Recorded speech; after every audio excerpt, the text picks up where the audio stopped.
तस्वीरें उत्तर प्रदेश विजिलेंस की उस बड़ी कार्रवाई की हैं जहां आय से अधिक संपत्ति के मामले में रिटायर्ड एआरटीओ ललित कुमार के लखनऊ स्थित आवास पर टीम ने एक एक कमरे की बारीकी से तलाश ली।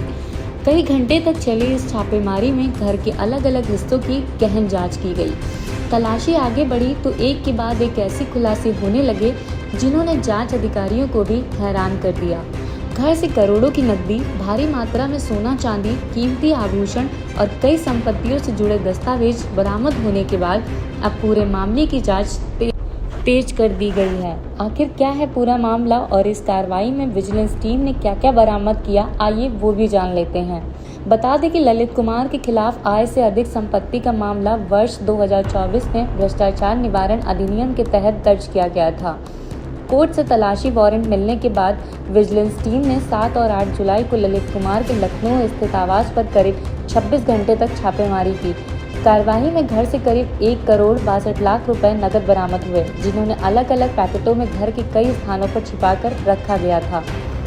इसके अलावा लगभग 13 किलो सोना, 9 किलो चांदी, हीरे और अन्य कीमती आभूषण भी बरामद किए गए।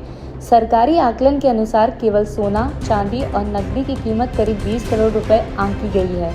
तलाशी में लखनऊ, नोएडा, बाराबंकी और रायबरेली सहित कई जगहों पर मकान, प्लॉट, फ्लैट और कृषि भूमि से जुड़े दस्तावेज भी मिले हैं।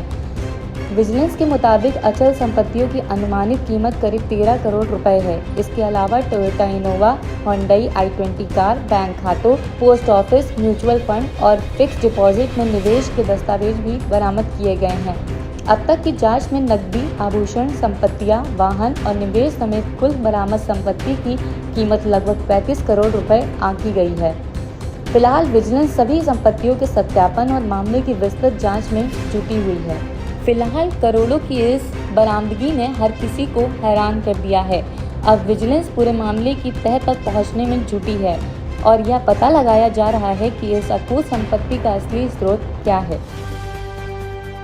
समाजवादी पार्टी के लोगों को तो ठेके पट्टे से ही फुर्सत नहीं है, उनको जमीन कब्जा करने से ही फुर्सत नहीं है।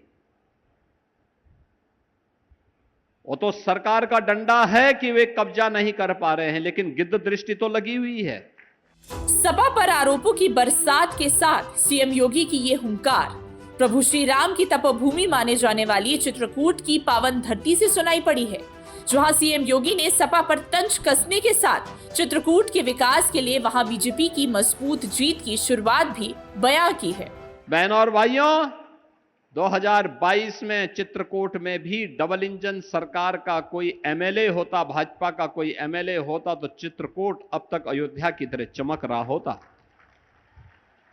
काशी की तरह चमक रहा होता, प्रयागराज की तरह चमक रहा होता। यूपी में 2027 विधानसभा चुनाव की आहट सुनाई दे रही है। ऐसे में सीएम योगी ने चित्रकूट के मंच से 2027 के सियासी समर के लिए ताल ठोक दी है। सीएम ने चित्रकूट को 950 करोड़ की परियोजनाओं की सौगात दी है। साथ ही सपा पर लोहिया के नाम पर सियासत चमकाने के आरोपों की बौछार की है। आज 950 करोड़ रुपए से अधिक की परियोजनाएं एक साथ चित्रकूट को हम दे रहे हैं। पहले की सरकारें जो अपने आप को समाजवादी कहते थे, वे चित्रकूट आने में डरते थे। वे डॉक्टर राम मनोहर लोहिया के नाम पे राजनीति करते हैं, अपनी विरासत को आगे बढ़ाते हैं,